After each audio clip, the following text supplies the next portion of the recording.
My name is Delilah, and at 34 years old, I never expected to be a single mom working two jobs just to keep my daughters fed and housed.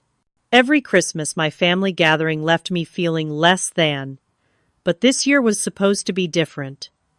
We all agreed on no gifts because of my tight finances.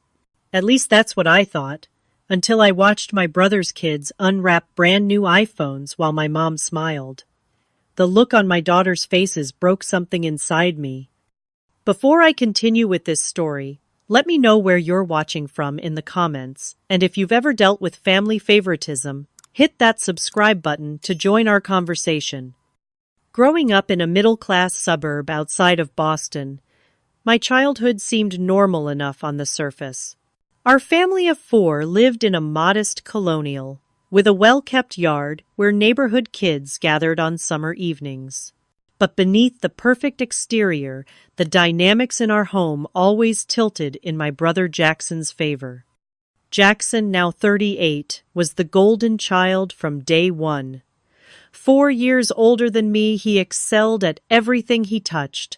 Sports, academics, even making friends seemed effortless for him.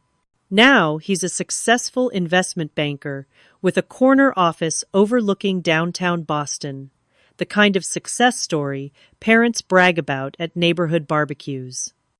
His wife, Samantha, fits perfectly into the picture. Former cheerleader turned marketing executive who somehow maintains a perfect blowout while volunteering at school functions.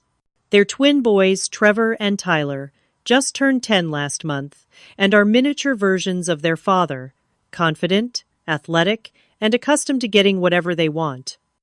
Then there's me, the family afterthought. My parents never said it outright, but their actions spoke volumes. When Jackson got a car for his 16th birthday, I received driving lessons. When he graduated college, they threw a massive party. For my graduation, we had a family dinner where they spent most of the time asking Jackson about his new job. I tried not to let it bother me. I built my own life, married Richard right after college, and had our daughters, Lily, who's now 9, and Emma, who just turned 7. For a while, things were good. Richard worked in software sales, while I established myself as a graphic designer. We bought a small house, took modest vacations, and created the life I'd always wanted. Then, 3 years ago, everything collapsed, when Richard announced he'd fallen in love with his 25-year-old secretary. Within 6 months, I was divorced, struggling to make mortgage payments, and watching my carefully constructed life crumble. I sold our house, moved the girls into a 2-bedroom apartment, and took an administrative assistant position during the day while freelancing as a graphic designer at night. The divorce settlement helped some, but Richard frequently forgot child support payments, citing cash flow problems, despite his new girlfriend's Instagram showing their trips to Cancun and wine country. Through all of this, my parents remained distantly sympathetic, but ultimately dismissive. Mom would say things like, "Well, you should have seen the signs," or "Maybe if you'd made more effort with your appearance."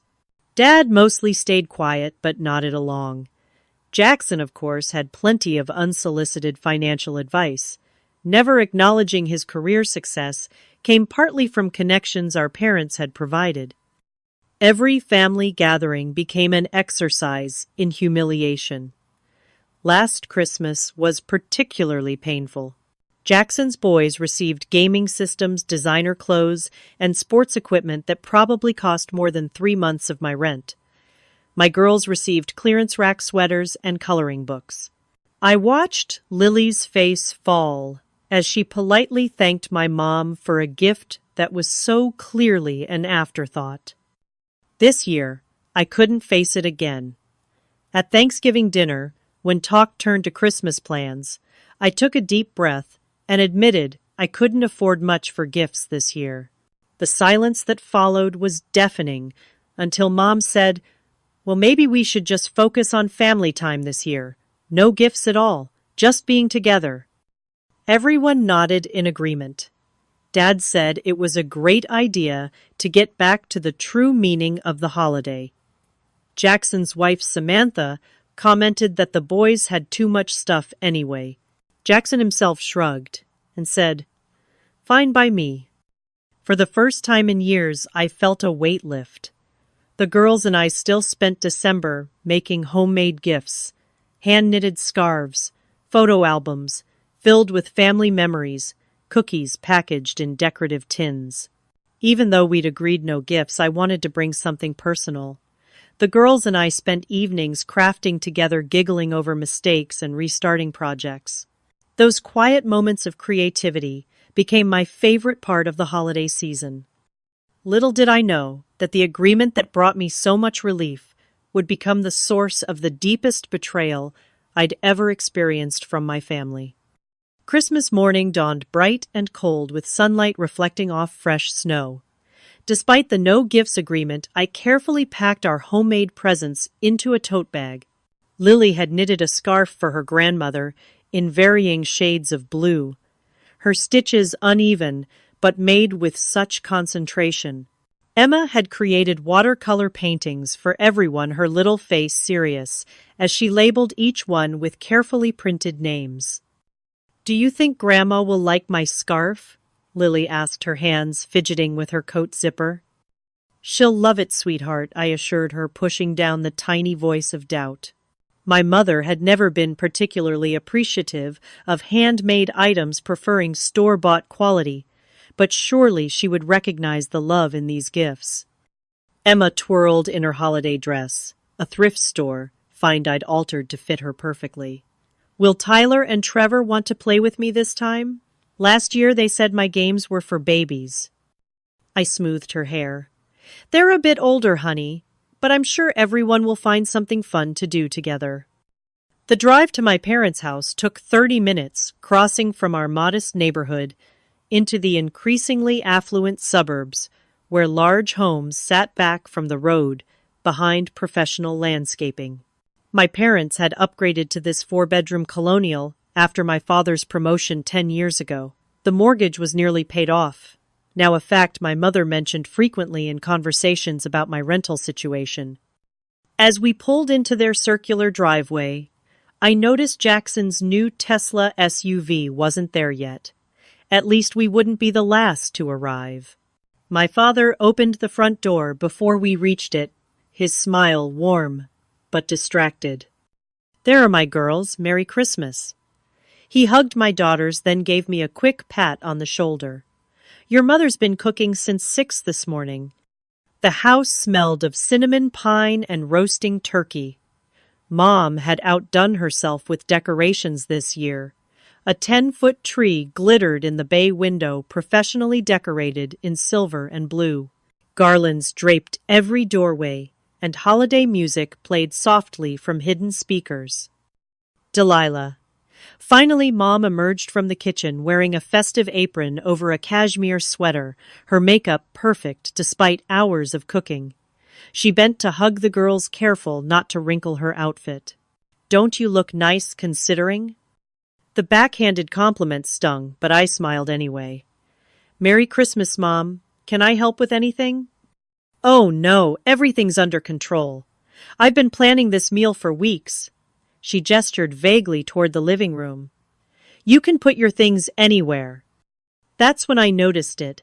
Despite our agreement, the area under the Christmas tree was piled high with wrapped presents. Large boxes in shiny paper with elaborate bows filled the space, each tagged with names in my mother's elegant handwriting. My stomach tightened as I moved closer, scanning the labels.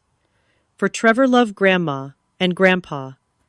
To Tyler, Merry Christmas, box after box, labeled for my nephews with a smaller selection for Jackson and Samantha. I searched, but found only 2 small packages with my daughters' names. "Mom," I called, my voice carefully neutral. "I thought we agreed on no gifts this year." She appeared in the doorway, wiping her hands on a towel. "Oh, well, you know how it is. The boys had such specific requests, and they've been so good this year. Don't worry, we got a little something for your girls, too." Before I could respond, the front door burst open, and Jackson's family arrived in a flurry of expensive coats and loud greetings. The twins rushed past me without acknowledgement, making a beeline for the presents under the tree. "Look how many we got!" Trevor exclaimed, dropping to his knees to examine the tags. "Boys, not yet," Samantha called half-heartedly, handing her designer coat to my father while air-kissing my mother's cheeks. "Everything smells amazing, Martha." Jackson followed, carrying nothing but a bottle of wine. "Merry Christmas, everyone!" He clapped Dad on the shoulder and gave Mom a proper hug before turning to me with a practiced smile. "Hey, sis, girls doing okay?" My daughters had shrunk against my sides, watching their cousins with a mixture of longing and apprehension. I nudged them forward. "Say hello to your Uncle Jackson, girls." They mumbled greetings while Jackson barely glanced at them, already moving toward the kitchen to pour himself a drink. I watched my parents fawn over the twins, exclaiming over how much they'd grown and how handsome they looked in their matching Christmas sweaters. "Dinner will be ready in about an hour," Mom announced. "Delilah, would you mind setting the table?" Of course, I'd be given the one task that would keep me separated from the main conversation. I'd offered to help cook multiple times in the weeks leading up to Christmas, but Mom had insisted she wanted to handle the meal herself. Now I was relegated to arranging silverware, while everyone else enjoyed pre-dinner drinks and conversation. Lily followed me into the dining room. "Can I help, Mom?" "Sure, sweetie." I handed her napkins to fold, grateful for her company. Through the doorway, I could see Mom showing off a photo album to Samantha, pictures of Jackson as a child opening Christmas presents. "He always knew exactly what he wanted," she was saying proudly. So decisive, even at 5 years old. Dad and Jackson stood by the fireplace, deep in conversation about investment opportunities and market trends. The twins had discovered a tablet in their initial gift pile and were already absorbed in some game, ignoring everyone else. Emma wandered into the dining room, her face downcast. "Trevor said my dress looks like it's from the garbage store." I knelt down to her level. "Your dress is beautiful, and you know what? You're beautiful in it. Some people just don't know how to be kind." She nodded, but didn't look convinced. I finished setting the table with a growing sense of dread. This was supposed to be different from last year. We had an agreement, but already I could see the pattern repeating.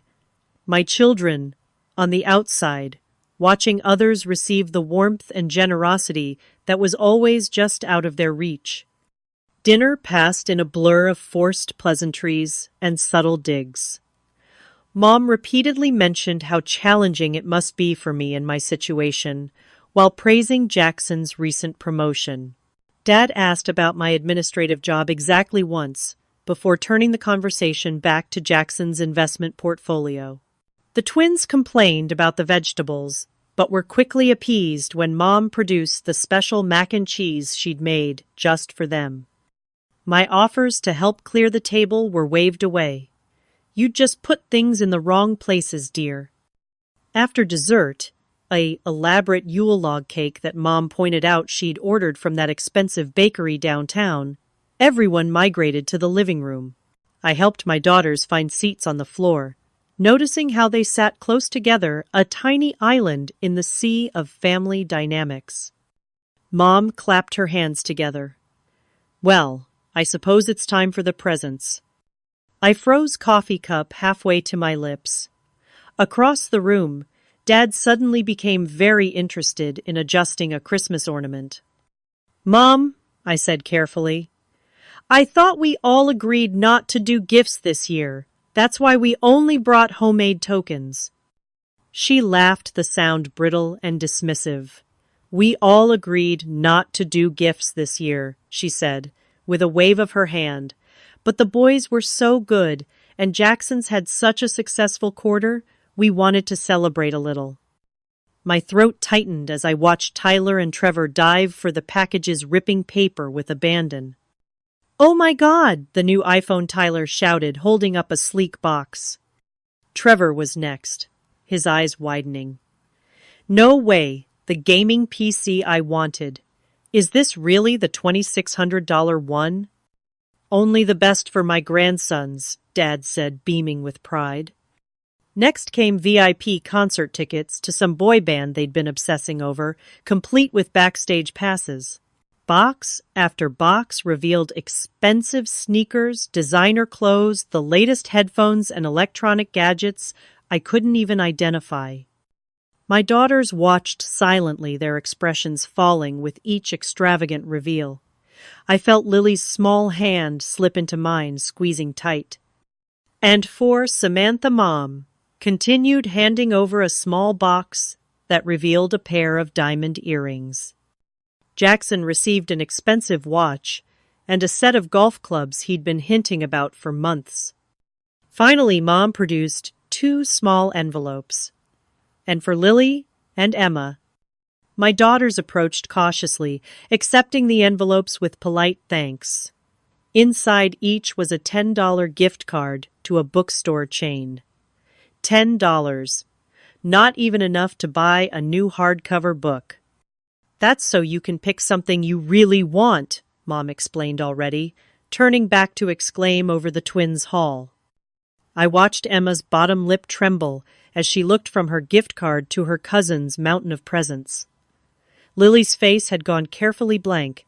At 9, she was old enough to understand exactly what was happening. Mom, I said, my voice tight, can I speak with you in the kitchen for a moment? She followed reluctantly, straightening gift wrapping as she went. What is this? I asked when we were alone. We explicitly agreed no gifts. I told you I couldn't afford to buy presents this year, and you said we'd focus on family time instead. She sighed heavily. Delilah, don't make a scene. The boys had their hearts set on these things, and your father and I have worked hard our whole lives. We're allowed to spoil our grandsons a little. And my daughters. What about their hearts? We got them gift cards, she countered defensively. For $10 each, Mom. $10 when you spent thousands on the boys. Do you have any idea how this makes them feel? How it makes me feel? Her expression hardened. This is exactly your problem, Delilah. Always keeping score. Always feeling sorry for yourself. If you'd made better choices in life, maybe you could afford to give your children nice things too. The injustice of her words left me speechless. I'd worked myself to exhaustion trying to keep my children fed, clothed, and housed after Richard abandoned us. I'd never asked my parents for financial help, though they'd offered it freely to Jackson when he wanted to remodel his kitchen last year. I returned to the living room where Dad was helping the twins unbox their new gaming PC. Dad, I said quietly, can we talk about what just happened? He barely looked up. What's the problem? The problem is that we had an agreement. No gifts this year. I was honest about my financial situation, and now my daughters are sitting here watching their cousins open thousands of dollars worth of presents. He finally met my eyes, his expression dismissive. You're overreacting, he said with a small smirk. It's just a few things for the boys. They've been looking forward to this. And what about what my girls have been looking forward to? A fair family Christmas, where they don't feel less than. Jackson looked up from his new watch. Come on, sis, don't be dramatic. The boys are at an age where they need certain things. Your girls are young, they don't even know what they're missing. I looked at my daughters. Lily was showing Emma how to fold her gift card into an origami bird, trying to distract her from the twins' excited shouts. They knew exactly what they were missing. Not just the material items, but the love and consideration those items represented. We brought homemade gifts, I said quietly. The girls worked for weeks on them. Oh, how sweet, Samantha cooed, without looking up from her new earrings. Homemade gifts are so quaint. I watched my mother place our carefully crafted presents on a side table without opening them. The message couldn't have been clearer. Our offerings weren't valued here. For years I'd swallowed my hurt at these gatherings. I'd made excuses for my parents' favoritism and accepted my place as the family disappointment. But seeing the same pattern extend to my daughters, watching them learn that their worth was somehow less than their cousins, something inside me finally broke. I smiled tightly. "Girls, why don't you get your coats? I think it's time we headed home." "But you just got here a few hours ago," Mom protested, without much conviction. "I have some work to catch up on," I lied smoothly. "Thank you for dinner." As we gathered our things, no one made much effort to convince us to stay. Dad gave the girls a distracted hug while examining the specs on the gaming PC box. Mom asked if I could take some leftovers since I know money is tight. Jackson barely looked up from showing his wife features on his new watch. In the car, Emma's small voice broke the silence. "Why did Trevor and Tyler get so many presents when we only got gift cards?" I gripped the steering wheel tighter. "Sometimes adults make mistakes, honey." "Is it because we're not as special as them?" Lily asked the question, piercing my heart. "No, absolutely not," I said firmly. "You two are the most special, wonderful girls in the world. This isn't about you at all. Sometimes grown-ups just don't understand what really matters." "Grandma said we'd get better presents if you had a better job," Emma said quietly. I nearly swerved off the road. When did she say that? When I was helping her in the kitchen. She said if Mommy worked harder like Uncle Jackson, we could have nice things too. My vision blurred with tears I refused to let fall. All these years of working 2 jobs, of sacrificing sleep and any personal life to provide for my children and my mother, had the audacity to tell my 7-year-old that I wasn't working hard enough. That night, after tucking the girls into bed with extra stories and reassurances, I sat alone in my small living room. Christmas lights twinkled on our modest tree, surrounded by the few presents I'd been able to afford. Nothing extravagant, but chosen with care for each daughter's interests and needs. As I sipped my tea, I began to think about all the ways I continued to support the family that had just humiliated us. The family cell phone plan that I somehow ended up managing and paying for years ago, which still included my parents' and inexplicably Jackson's work line. The streaming services I'd set up and shared with everyone. The credit card I'd added my parents to as authorized users for emergencies that somehow now paid for their newspaper subscription and lawn service. I opened my laptop, a plan forming with each click. The bathroom light cast harsh shadows across my face as I splashed cold water over my flushed cheeks. I'd escaped to this small sanctuary after watching my daughter's expressions crumple at the blatant inequality unfolding in my parents' living room. The mirror reflected someone I barely recognized, a woman who had spent years accepting scraps of affection while watching others feast at the table of family love. How many times had I swallowed my hurt for the sake of keeping the peace? How many times had I made excuses for their behavior, telling myself that family meant accepting the bad with the good? My mind flashed through years of similar treatment. The time Jackson's family vacation to Europe was subsidized by my parents while they couldn't afford to help when my car broke down.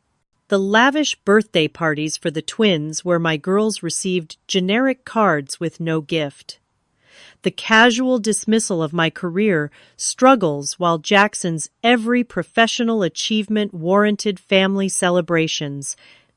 But the inequality went deeper than emotional slights. Over the years, I'd somehow become the financial support system for a family that gave little in return. After college, I'd helped everyone set up their technology, computers, phones, streaming accounts.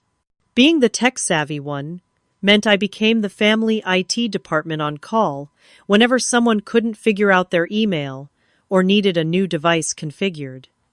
Somehow this evolved into me managing and paying for the family cell phone plan. It's cheaper if we bundle, Mom had reasoned, but the payments always came from my account. When streaming services became popular, I'd set up the accounts and shared access with everyone. When my parents struggled to manage online payments, I'd added them to my credit card for occasional emergencies, which had morphed into regular charges for their newspaper lawn service and online shopping. I'd even helped Jackson set up all his accounts years ago, still maintaining admin access that he never bothered to change, a trust I'd never abused despite the ease with which I could view his finances. All this while working 2 jobs, stretching every dollar, and lying awake at night worrying about providing for my daughters.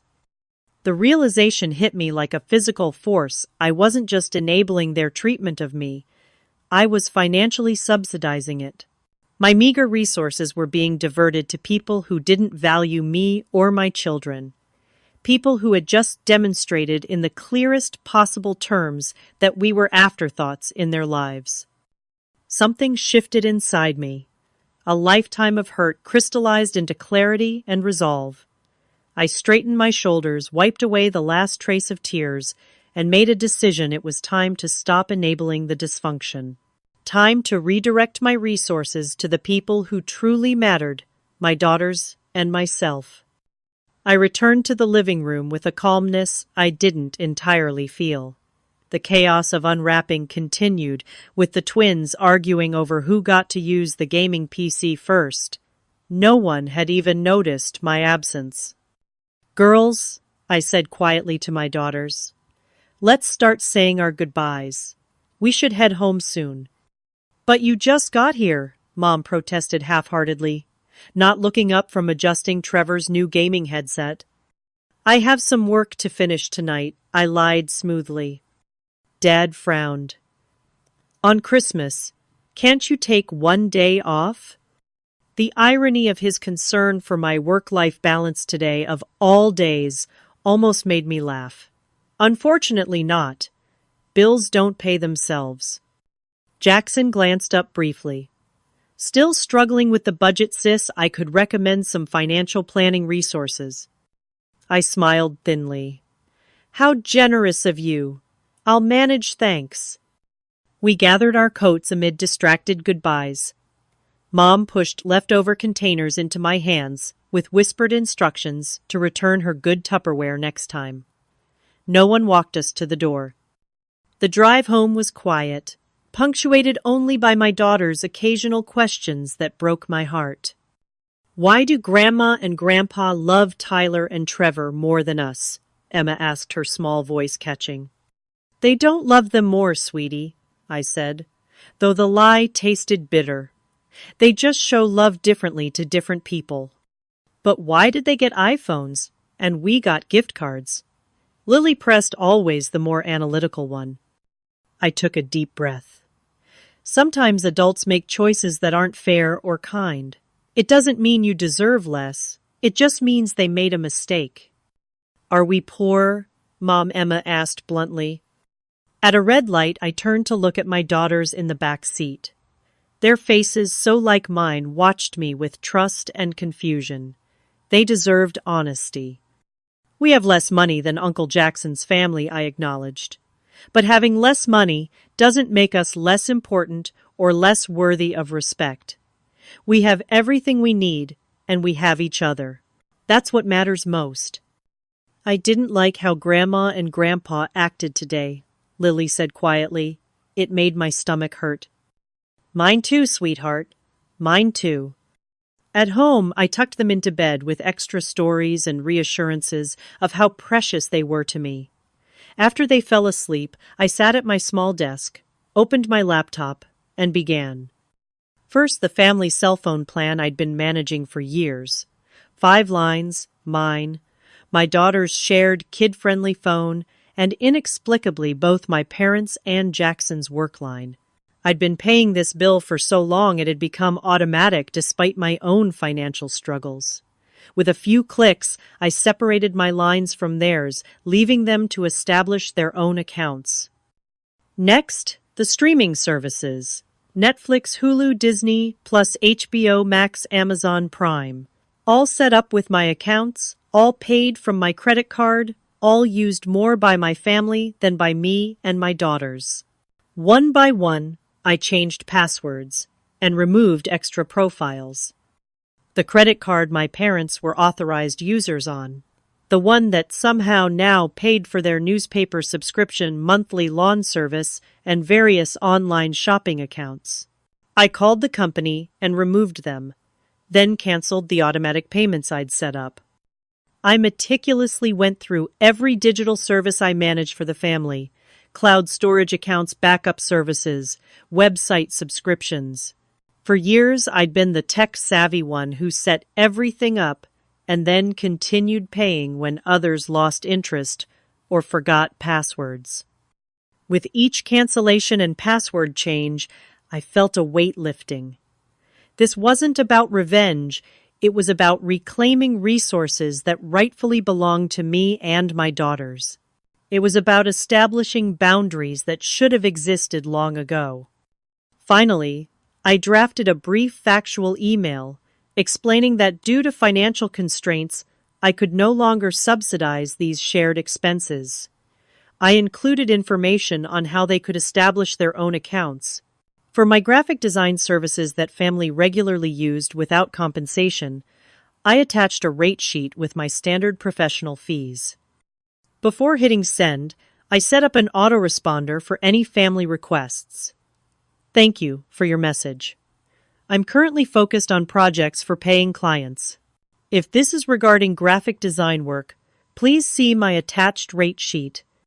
As I completed each task, I felt a complex mix of emotions: liberation tinged with anxiety, empowerment shadowed by years of conditioning to put others' needs before my own. But beneath it all was a growing sense of peace. For the first time in years, I was standing up for myself and my daughters. I went to bed that night feeling both lighter and heavier. Lighter for having released obligations that were never truly mine, heavier with the knowledge that tomorrow would bring confrontation. But as I drifted to sleep, I realized I was ready for whatever came next. Morning arrived with the cheerful obliviousness of a winter sunrise, golden light streaming through my bedroom window. For a moment, I lay peacefully before the notifications on my silenced phone caught my eye. 22 missed calls, dozens of text messages, multiple voicemails. It had begun. Rather than diving into the digital storm, I woke my daughters and suggested a special breakfast out, a rare treat we could now perhaps afford more often without subsidizing my entire family's digital lifestyle. "Can we go to the pancake place with the funny shapes?" Emma asked, eyes wide. "Absolutely," I smiled, feeling a strange new freedom. Today is about us. Over chocolate chip pancakes shaped like teddy bears, we talked about their hopes for the coming year. Not once did I check my still buzzing phone. This moment, this small happiness with my daughters, was more important than the drama unfolding in my missed calls. It was mid-morning when we returned home, the girls chattering about using their gift cards to buy new books. As we pulled into our apartment complex, I noticed an unfamiliar police cruiser parked near our unit. 2 officers stood at my door, looking official and slightly impatient. My heart raced, but I kept my expression neutral for my daughter's sake. "Wait in the car for a minute, girls. I need to speak with these officers." As I approached, the taller officer stepped forward. "Miss Delilah Parker." "Yes, that's me. Is there a problem?" "We're conducting a welfare check. Your parents called concerned that they couldn't reach you and that you might be." He consulted his notepad, emotionally unstable and making irrational decisions. The audacity was breathtaking. "As you can see, officers, my daughters and I are perfectly fine. We just returned from breakfast." The second officer glanced at my daughters waiting in the car. "Ma'am, your family seemed quite concerned. They mentioned some unusual activity with shared accounts and services. I made financial decisions regarding accounts that are in my name and that I pay for, I explained calmly. My family was notified of these changes via email. This is a personal matter, not a police matter. They exchanged glances, clearly realizing they'd been drawn into a family dispute. "We'll note that everyone is safe and well," the first officer said. As they turned to leave, a familiar Tesla SUV screeched into the parking lot. Jackson had arrived, and judging by his expression as he slammed his car door, this confrontation was just beginning. That night, after the emotional devastation at my parents' house, I put my daughters to bed with extra hugs and reassurances of their worth. Their confused faces haunted me as I sat down at my small desk and opened my laptop. The Christmas tree lights cast colorful shadows across the room, a cheerful contrast to the determination building inside me. I started with the family cell phone plan. Years ago, when smartphones became essential, I'd offered to manage the technical aspects for everyone. Somehow, this evolved into me paying the entire bill for 5 lines. Mine, my daughter's shared kid-friendly phone, both my parents' and inexplicably Jackson's secondary work line. The monthly cost was nearly $200. Money I desperately needed for my own family. With methodical precision, I navigated to the carrier website. A few clicks, and I had separated my lines from theirs. They would have 30 days to establish their own accounts before their service was discontinued. I drafted a brief professional email explaining the change, citing my financial constraints. Next came the streaming services. Netflix, Hulu, Disney+, HBO Max, Amazon Prime, all set up on my accounts. All paid from my credit card, all used more by my extended family than by me and my daughters. One by one, I changed passwords and removed their profiles. The satisfaction of clicking Remove Profile for Jackson's kids was surprisingly intense. The joint Amazon Prime account required special attention. My parents had linked their payment methods, but consistently used my default card for purchases. I removed their access entirely, knowing they rarely shopped online without my assistance anyway. Then there was the credit card. 3 years ago, when my parents struggled to manage online payments, I'd added them as authorized users for occasional emergencies. Those emergencies had morphed into regular charges for their newspaper subscription, monthly lawn service, and various online shopping. I called the credit card company. "I'd like to remove authorized users from my account," I told the representative. "Certainly, Miss Parker." "May I ask the reason for removal?" "Financial reorganization," I said simply. After confirmation, I canceled all automatic payments I'd set up for their services. Each cancellation felt like removing a weight I'd forgotten I was carrying. The digital services were next. Cloud storage accounts where my family stored thousands of photos and documents, backup services for their computers, website subscriptions for news sites, and specialty services.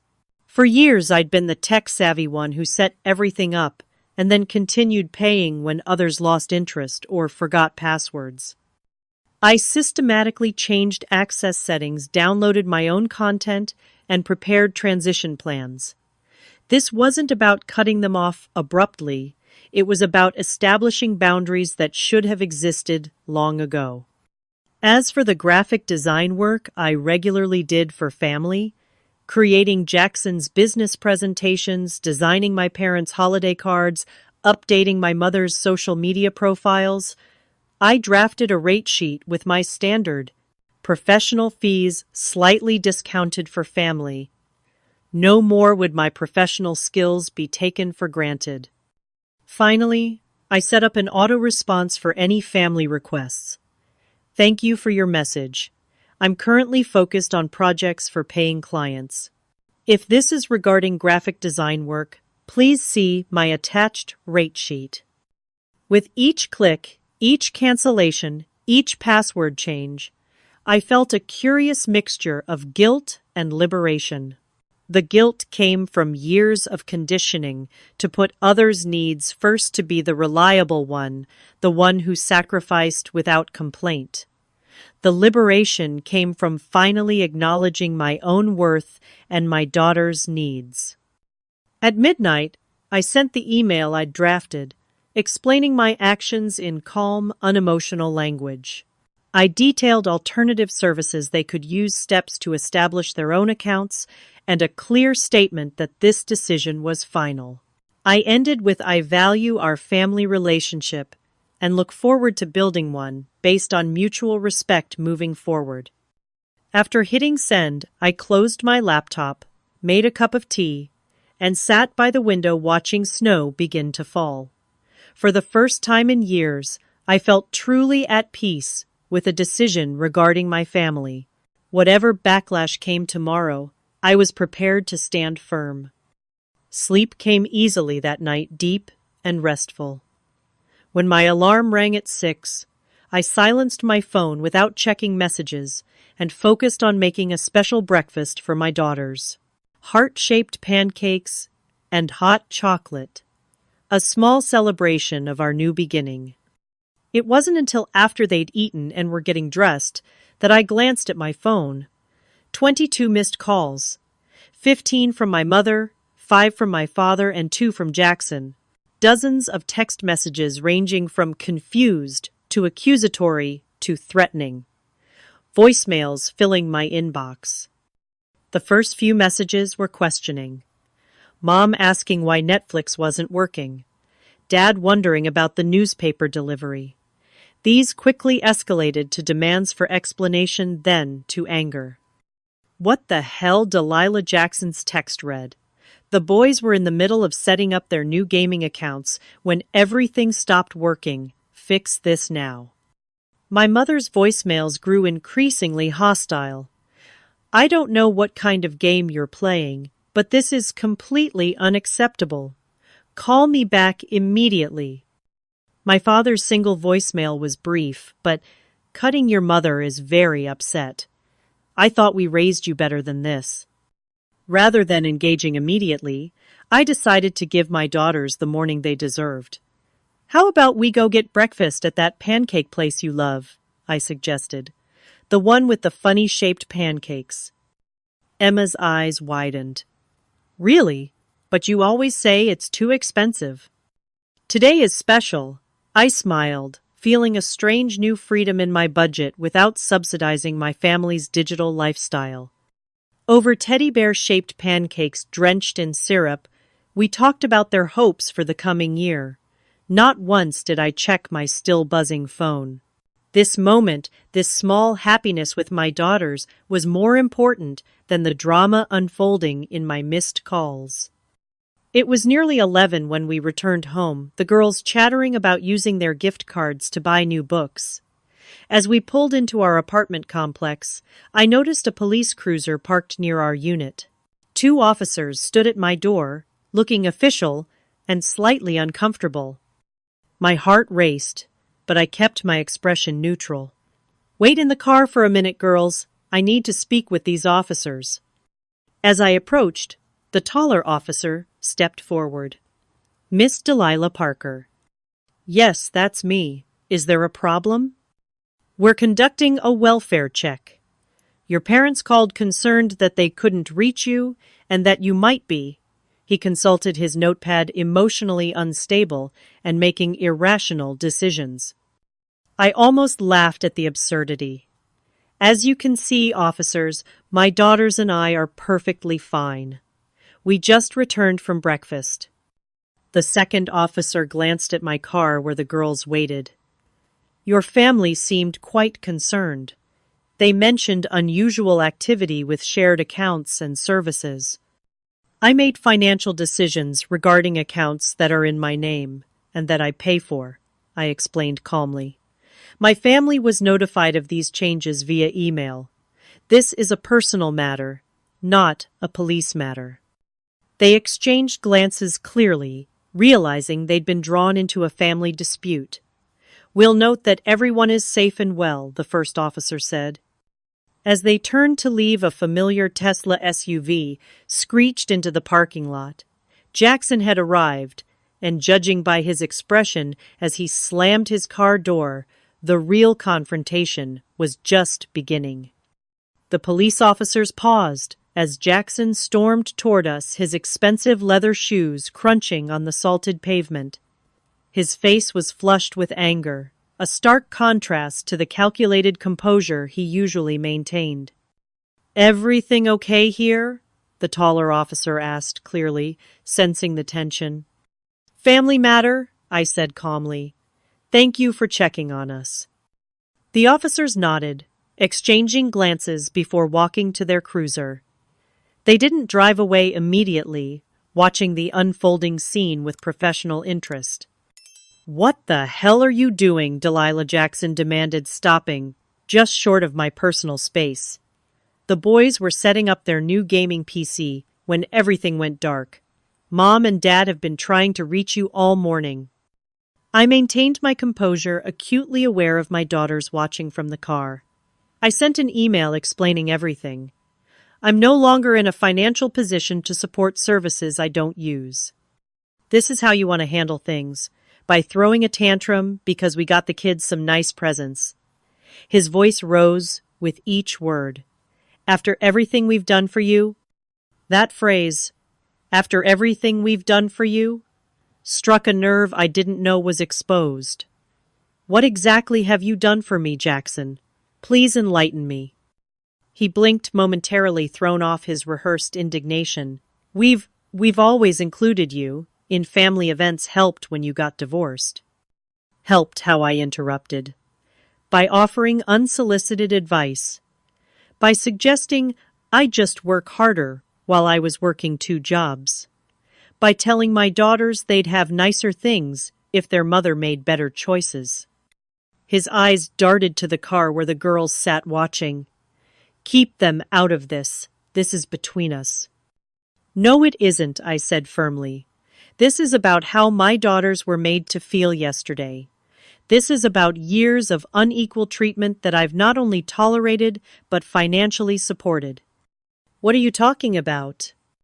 "The family cell phone plan I've paid for since 2014, the streaming services, the cloud storage, the credit card my parents use for their newspaper and lawn service, the free graphic design work I've done for your business presentations.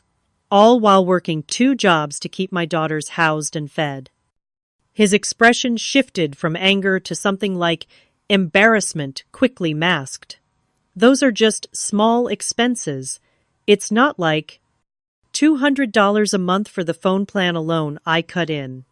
"Almost $5,000 a year in total for services primarily used by you and Mom and Dad. That's not small to me. That's my daughter's dance lessons and school supplies." A second car pulled into the parking lot, my parents' Lexus. Great. The family intervention was complete. Dad emerged first, his face set in the stern expression I knew from childhood disappointments. Mom followed, already mid-complaint to anyone listening.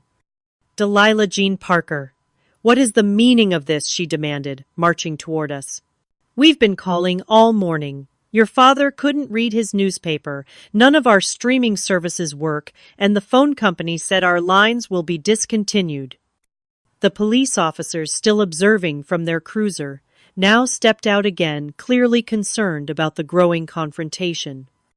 I took a deep breath. "Mom, Dad," I sent an email explaining everything. "The accounts are in my name, paid from my accounts. I can no longer afford to subsidize your lifestyle while struggling to provide for my daughters." "Subsidize," Dad sputtered. "We've given you everything?" When I asked, simply, "When have you given me anything close to what you've given Jackson? You paid for his college completely, while I took out loans. You gave him the down payment for his first house while telling me to save more diligently. You spend thousands on his children while my girls get $10 gift cards and secondhand clothes." Mom's face flushed. "That's different. Jackson has worked hard for his success." and I haven't. My voice remained steady despite the emotion rising in my chest. I worked 2 jobs. I got my degree while raising my daughters alone after Richard left. I've never once asked you for financial help. Well, maybe if you'd chosen a better husband, Mom began. Stop, I said firmly. This isn't about Richard. This is about respect. About recognizing that my daughters deserve the same love and consideration as their cousins. About acknowledging that my time and resources have value. Dad stepped forward, his expression darkening. If this is how you want to play things, maybe we should reconsider certain arrangements. Your position in our will, for instance. The threat hung in the air, meant to bring me to heel, as it had so many times before. But something had fundamentally changed inside me. The fear of losing their approval, their hypothetical future support, no longer outweighed my daughter's immediate needs. You're free to do whatever you want with your will, I replied calmly. But you should know that treating it like a leash to control my behavior won't work anymore. Jackson made a dismissive sound. This is ridiculous. Just turn everything back on and we can forget this happened. No, I said, the simplest and most difficult word I'd ever spoken to my family. I can't afford it, and more importantly, I don't want to. These boundaries are long overdue. A small movement caught my attention. My daughters had gotten out of the car and were now standing just behind me. Lily's hand slipped into mine, a silent show of support that nearly broke my composure. Mom noticed them and immediately shifted to her grandmother persona. Girls, isn't this silly? Your mother is just upset about Christmas. Sometimes adults have disagreements. Emma looked up at her with surprising directness.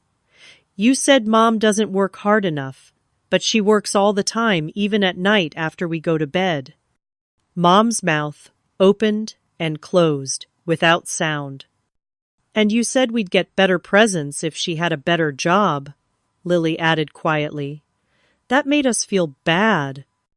The naked truth from my children's mouths silenced everyone momentarily. Even the police officers looked uncomfortable. Dad recovered first. No one meant to hurt your feelings. We love you girls very much. Then why did Trevor and Tyler get iPhones and we got gift cards? Emma asked, with the unfiltered curiosity of a 7-year-old. Jackson stepped in, clearly eager to end this public exposure. Look, Delilah, maybe we can work something out, split some of the costs. But turning everything off without warning was irresponsible. I sent an email with detailed instructions on how to set up your own accounts, I reminded him. And my responsibilities are to my daughters, not to ensuring your streaming services remain uninterrupted. Neighbors had begun to notice the commotion. An older woman from the apartment next to mine stood on her porch watching with undisguised interest. A young couple walked their dogs slowly past, pretending not to listen. This isn't the place for this discussion, Dad said, noticing the audience. Let's go inside and talk like adults. No, I said firmly. We can talk here or we can talk later when everyone has calmed down. But I'm not changing my decision. Jackson ran a hand through his perfectly styled hair, a rare gesture of frustration. You don't understand. I need those accounts active now. I have client presentations stored in that cloud drive data on that shared server. I downloaded everything and can send you your files, I assured him. But going forward, you'll need your own accounts. Something in his expression shifted, a flash of panic quickly controlled. It's not that simple. I've got financial situations you don't understand. I can't afford new account fees right now. This was unexpected. Jackson, with his Tesla and designer clothes, claiming financial hardship. What are you talking about? Mom asked, her attention shifting to him. You just got that promotion. He avoided her eyes.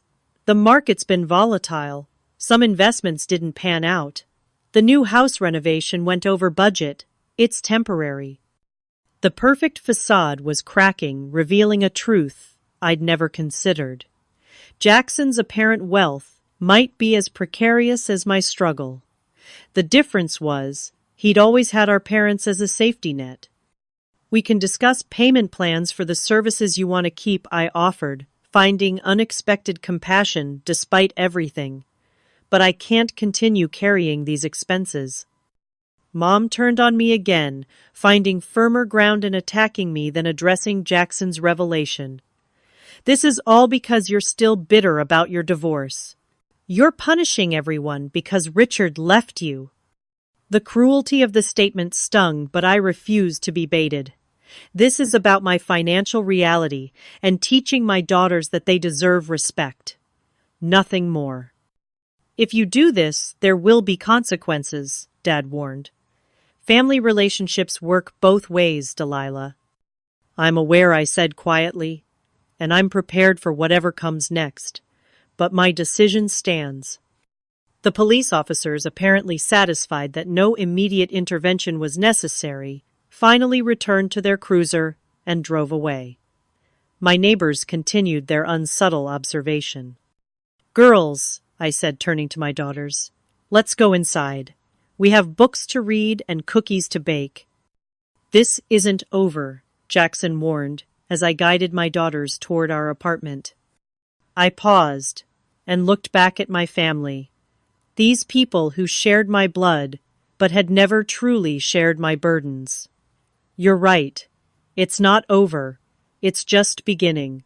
But things will be different now. As I closed my apartment door behind us, I heard their voices rising, in argument blame shifting like quicksand between them. For the first time in my adult life, I wasn't part of that toxic cycle. I was on the other side, protecting what mattered most. Are you okay? Mom Lily asked, her perceptive eyes studying my face. I knelt down to her level. I'm better than okay, sweetheart. I'm proud of us. Emma wrapped her arms around my neck. Does this mean Grandma and Grandpa are mad at us? They're upset right now, I said honestly. But this isn't about you. Sometimes adults need to set boundaries to protect themselves and the people they love. Like when you tell us not to let Trevor call us names, Lily asked. Exactly like that, I smiled, amazed at her wisdom. Outside engines started as my family retreated, at least for now. I knew the confrontation wasn't truly over. There would be more calls, more attempts at manipulation, more efforts to bring me back into the old patterns. But something fundamental had shifted inside me, a cornerstone of self-worth that couldn't be moved again. For the first time in years, I felt truly in control of my own life.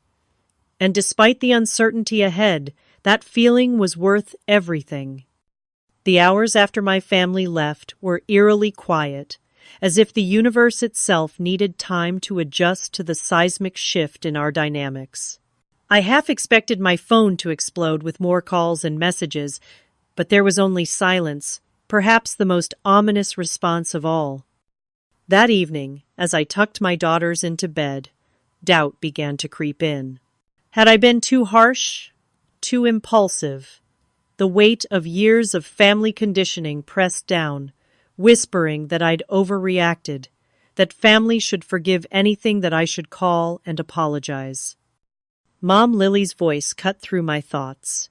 Are you sad about Grandma and Grandpa? I sat on the edge of her bed, choosing my words carefully. I'm sad about the situation, honey. Sometimes doing the right thing doesn't feel good right away. Like when I had to tell Miss Peterson that Jenny was copying my test, even though she got mad at me, she asked. Exactly like that, I smiled once again, struck by her emotional intelligence. Standing up for what's right isn't always easy.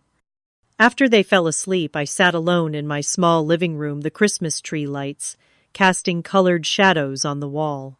The apartment felt different somehow, as if by reclaiming my boundaries, I'd also reclaimed this space as truly ours. A soft knock at the door startled me. Peering through the peephole, I was surprised to see Jennifer, my neighbor from 2 doors down. We'd exchanged pleasantries over the years, but never really talked. "I'm sorry to bother you," she said when I opened the door, "but I wanted to check if you're okay. That looked like quite a situation earlier." You saw that I felt a flash of embarrassment. "Hard not to," she admitted with a kind smile. "I was walking my dog. For what it's worth, I thought you handled it really well." She handed me a plate of homemade cookies. My grandmother always said sugar helps after family drama. I've had my share, believe me. That simple act of kindness from a virtual stranger broke something open inside me. Before I knew it, I was inviting her in for tea, and we were talking as if we'd known each other for years. Jennifer was divorced too, raising a teenage son alone while working as a nurse. She understood family complications in a way few others in my life did. The first holiday after I set boundaries with my toxic mother-in-law was the hardest, she told me. But it gets easier. You did the right thing. By the time she left, we had exchanged numbers and made plans for a coffee date the following week. An unexpected friendship born from the ashes of family conflict. The next few days passed in a strange new rhythm. My phone remained largely silent from family, though I received notification emails as they set up their own accounts for various services. I focused on giving my daughters a joyful remainder of their school break, movie marathons, baking projects, trips to the park when weather permitted. A week after Christmas, the first text from my mother arrived. "Your father had to pay $70 to restore his newspaper delivery. I hope you're satisfied." I didn't respond. Another day, another message, Jackson says. He lost clients because of the cloud storage issue. Actions have consequences, Delilah. The old me would have crumbled under this guilt offensive. The new me recognized it for what it was. Manipulation designed to pull me back into established patterns. Instead of engaging, I poured my energy into my daughters and myself. I updated my graphic design portfolio and reached out to potential clients. Without the drain of family financial obligations, I found I could reduce some of my administrative hours and take on more design work, which paid better and fulfilled me creatively. A month after the incident, as I'd come to think of it, my financial situation had noticeably improved. Not dramatically.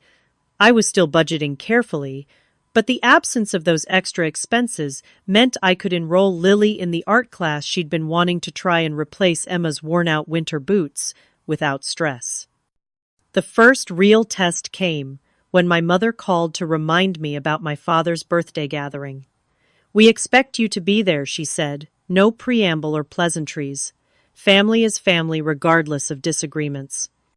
"I'm sorry, but we have other plans that day," I responded calmly. It wasn't even a lie. Jennifer had invited us to join her family for a sledding day followed by hot chocolate. "You'd choose strangers over your own family." Mom's voice rose with indignation. "I'm choosing joy and peace for myself and my daughters," I corrected gently. "Send Dad my best wishes." Hanging up felt like shedding another layer of obligation. The guilt was still there, but increasingly overshadowed by a sense of liberation. 6 months passed. Spring bloomed, then melted into summer. Communication with my family remained minimal, but had evolved from accusatory to cautiously neutral. My father occasionally sent brief texts about practical matters. My mother still attempted guilt trips, but with decreasing frequency. Jackson surprisingly was the first to adapt to the new normal, even hiring me properly for a graphic design project at my standard professional rate. My relationship with Jennifer deepened into true friendship. Through her, I met other single parents in our apartment complex, forming a small support network of people who understood the unique challenges we faced. We traded childcare, shared meals, celebrated small victories together. It wasn't perfect, but it was genuine in a way my family relationships had never been. My graphic design business grew steadily. I was able to reduce my administrative hours further, which meant more time with my daughters and less exhaustion. The dark circles that had been permanent fixtures under my eyes began to fade. Then came the invitation. A family dinner at my parents' house. Not a holiday, not a birthday, just dinner. The message from my father was uncharacteristically humble. Your mother and I would appreciate if you and the girls would join us for dinner this Sunday. Just us, no Jackson or his family. We've been doing some thinking. After careful consideration, I accepted. The drive to their house felt different this time. I was no longer approaching as a supplicant, hoping for approval, but as an equal participant in a relationship that needed rebuilding. The dinner was awkward at first. My parents seemed unsure how to interact with this new version of me. The one who made eye contact, who spoke clearly about boundaries, who didn't apologize for existing. But as the evening progressed, something shifted. My father, after decades of emotional distance, actually listened when Lily talked about her art class. My mother, though still prone to critical comments, caught herself mid-critique and redirected to a genuine compliment about Emma's reading progress. After dinner, while the girls explored the backyard, my father cleared his throat uncomfortably. We may not have been entirely fair in the past, he admitted. The closest thing to an apology I'd ever receive from him.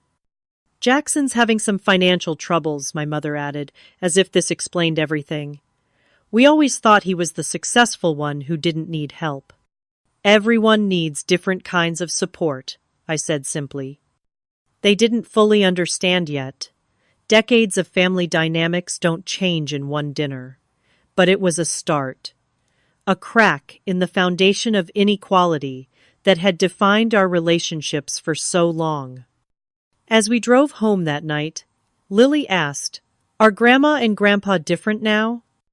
I considered my answer carefully. They're trying to be. Change is hard for everyone, especially grown-ups who've been thinking the same way for a long time. But they're trying, and that matters. I liked when Grandpa asked about my pictures, Emma said sleepily from the back seat. Me too, sweetie. Me too. The transformation wasn't instant or complete. There were still difficult moments, uncomfortable conversations, old habits that resurfaced. But slowly, steadily, our family began to rebuild on a foundation of mutual respect rather than obligation and inequality. Jackson's financial issues eventually became public knowledge within the family. The perfect facade had hidden mounting debt and risky investments. In an ironic twist, he now had to budget carefully, a skill I'd mastered years ago. Sometimes I caught him watching me with something like respect when I discussed financial planning with our parents. As for me, I continued to grow both professionally and personally. My graphic design business expanded enough that I could finally leave my administrative job completely. I saved enough to move my daughters to a slightly larger apartment with a small yard. I began dating occasionally. Nothing serious, but enough to remember I was more than just a mother and daughter and sister. Most importantly, I watched my daughters thrive in this new reality, where their worth wasn't determined by comparison to their cousins, where they saw their mother standing tall instead of shrinking to fit others' expectations. They learned through observation the lesson I wished I'd learned decades earlier. True family support is mutual and respectful, not conditional or hierarchical. The journey from enabling to empowerment wasn't easy or straightforward. There were days I doubted myself, nights I lay awake wondering if I'd destroyed something irreparable. But with each passing month, the evidence mounted. My improved finances, my daughter's growing confidence, even the slowly healing family relationships, that standing up for ourselves had been not just necessary, but transformative. The strongest family bonds I discovered sometimes grow only after you've had the courage to break the harmful patterns that weaken them in the first place. Like a bone that heals stronger at the fracture point, relationships can emerge more resilient from necessary breaks. Have you ever had to set difficult boundaries with family members who didn't treat you fairly? Share your experience in the comments below. If this story resonated with you, please subscribe to hear more journeys of finding strength through difficult family situations. Remember that standing up for yourself isn't selfish. It's essential for your well-being and teaches the next generation valuable lessons about self-worth. Thank you for listening, and may you find the courage to create the healthy relationships you deserve.